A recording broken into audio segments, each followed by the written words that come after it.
Црна Гора, а не Македонија, е најуспешната мултиетничка држава на Западниот Балкан. Специјалниот представник на Стет Департментот Метју Палмер во разговор со црногорскиот премиер Душко Марковиќ изјави дека неговото назначување праќа порака дека САД повторно се фокусира на Западниот Балкан, при што дополни дека не е случајно тоа што токму Црна Гора ја избрал за државата која прва ќе ја посети, бидејќи таа е најуспешниот пример за мултиетничност во регионот.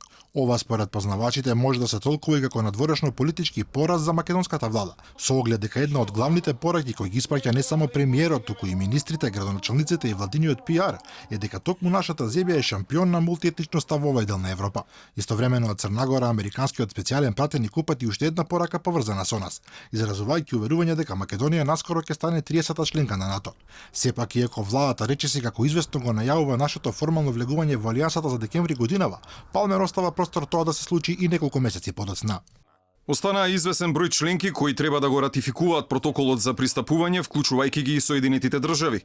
Тоа бара интерна процедура во Сенатот и се надеваме дека се ќе биде завршено до декември. Доколку тоа не се случи, тогаш ќе одредиме некој друг датум за неколку месеци.